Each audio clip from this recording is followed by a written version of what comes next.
Alexis Joly, il me semble. Merci, monsieur le maire. En attendant sans doute une suppression totale, l'annonce de la suppression de 345 postes sur 800 à Grenoble par General Electric est une terrible nouvelle pour les salariés d'Alstom. Il supporte à nouveau les conséquences de la trahison du gouvernement socialo-macroniste et de ses soutiens qui ont accepté de brader un fleuron de notre industrie nationale au profit du conglomérat américain et bientôt aussi de celui de l'allemand Siemens. Lors du rachat des activités énergie d'Alstom par GE, les garanties du gouvernement n'étaient en réalité que de la poudre de perlimpinpin afin de céder à l'opinion publique. La fin progressive de l'entreprise Alstom et de ses emplois rejoint la triste liste des renoncements industriels par les gouvernements français que vous avez, pour beaucoup dans cette salle, soutenus.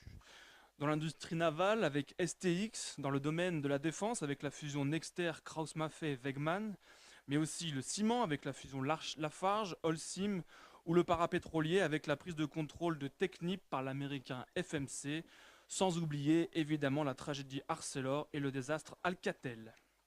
Aujourd'hui, donc, vous nous demandez de voter la motion de soutien de la ville d'Échirolles aux salariés de General Electric. Et nous voterons bien évidemment symboliquement pour. Mais permettez-moi de vous signifier mon étonnement face à votre stupéfaction sur cet événement.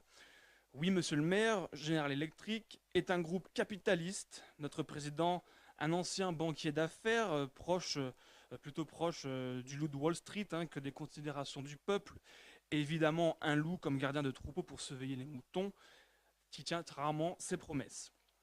Alors je vous rappelle qu'en dépit de l'annonce du Front National via Marine Le Pen de la catastrophe industrielle et pour l'emploi assuré de ces rachats, et de nos véritables solutions pour sauver ces familles aujourd'hui laissées sur le carreau, vous et bon nombre, si ce n'est tous, dans cette assemblée, avez soutenu le loup, permis sa mise en place et donc des mesures que vous feignez combattre aujourd'hui.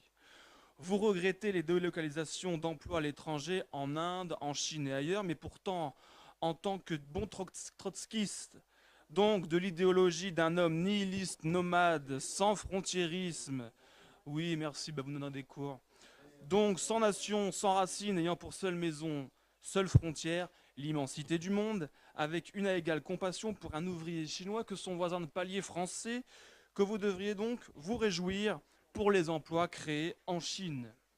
Par vos choix, par vos soutiens et par une idéologie politique euro-gaga, euro-mondialiste et non plus internationaliste, puisque la nation étant un complexe désuet pour vous, vous porterez donc sur votre conscience la responsabilité des familles détruites, menées à la misère et parfois même au suicide. Cette Europe libérale, libertaire, c'est-à-dire les deux jambes sur lesquelles se repose et avance le principe du mondialisme, profitant aux élites financières, les fameux 1% dont vous en êtes les idiots utiles. Vous êtes en train de condamner ce soir l'assassin que vous avez vous-même armé. Armé par votre soutien politique et par les conséquences néfastes de l'association libérale et libertaire. Ce sont des entreprises ayant votre idéologie, c'est-à-dire sans frontiérisme, sans racines, hors sol, qui poussent nos concitoyens enracinés à finir par mourir comme une plante coupée de ses racines. Votre factice opposition ne fait pas illusion. Vous aussi, vous êtes mondialiste et même les précieux auxiliaires de cette idéologie, puisque grâce à vous, elle a maintenant un versant de gauche. Alors vous allez me dire, que faire? Eh bien d'abord, ne pas se tromper, car avant toute thérapie efficace, il doit y avoir un diagnostic juste. Et c'est ce que nous avons cessé de faire depuis des décennies, non seulement déceler la vérité, mais aussi la proclamer le plus fort que nous avons pu. Nous sommes des patriotes fiers de l'air. La réponse doit être double, structurelle, en se libérant des règles européennes qui interdisent toute forme de patriotisme économique et de protectionnisme intelligent. Spécifique, en nationalisant de manière temporaire et partielle Alstom dans le cadre d'un État stratège dont la mission est précisément d'assurer la pérennité de l'emploi et le maintien des savoir-faire dans les territoires. Alors pour terminer, laissez-moi finir par une citation d'un ancien grand chef d'État africain, Thomas Sankara, pourtant proche des idées marxistes, mais patriote de son pays jusqu'à en donner la mort. Je cite: faisons en sorte également que le marché africain soit le marché des Africains. Produire en Afrique, transformer en Afrique et consommer en Afrique. Produisons ce dont nous avons besoin et consommons ce que nous produisons au lieu d'importer. Nous devons accepter de vivre africain, c'est la seule façon de vivre libre, de vivre digne. Je vous remercie, Monsieur le Président, la patrie ou la mort, nous vaincrons. Je dirais donc, faisons en sorte d'être se faisant forte également que le marché français soit le marché des Français, produire en France, transformer en France, consommer en France.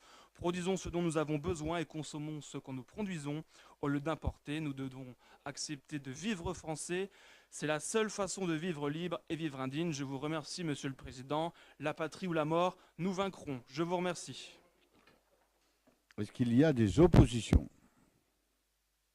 Des abstentions? Donc la motion est adoptée à l'unanimité. Le prochain conseil municipal aura lieu le 27 novembre. Merci.